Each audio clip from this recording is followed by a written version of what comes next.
بخاری کا درس میں نے 3 دفعہ سنا ہے، سنن ترمذی کا درس میں نے کئی بار سنا ہے، دورہ تفسیر القرآن میں نے ان کا سنا ہے، تو میں اس وجہ سے ان کا بہت زیادہ احترام کرتا ہوں۔ لیکن دراصل بات کچھ اور ہے۔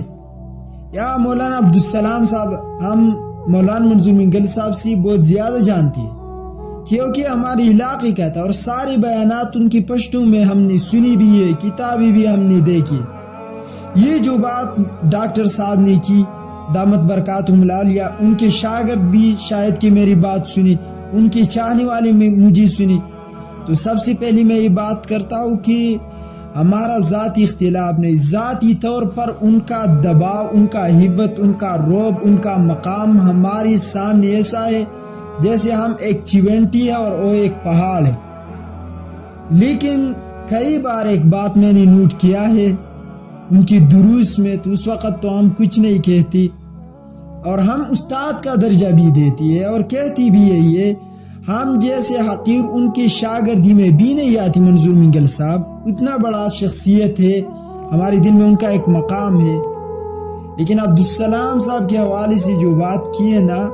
وہ لوگوں کے ذہنوں میں یہ آئے گا کہ واقعی حقیقت میں ایک بڑا عالم تھا، حالانکہ حقیقت سے پٹھان اچھی طرح واقف ہے۔ دیکھو، سب سے پہلی یہ بات جو عرب علماء نے کہی تھی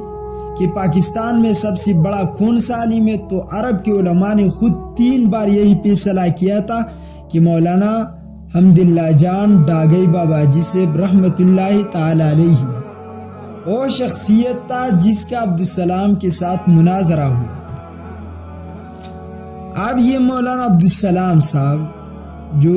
آپ لوگ جانتے ہوں گے، شیخ رحیم اللہ حقانی صاحب دامت برکاتہم العالیہ ایک بہت مجدد اور مضبوط ترین شخصیت تھا پٹھانوں میں۔ اگر آپ ہمت کا پہاڑ دیکھنا چاہتی ہے تو وہ شیخ رحیم اللہ حقانی صاحب تھا۔ اس شخصیت پر اتنی ظلم ہو گئی تھی نا،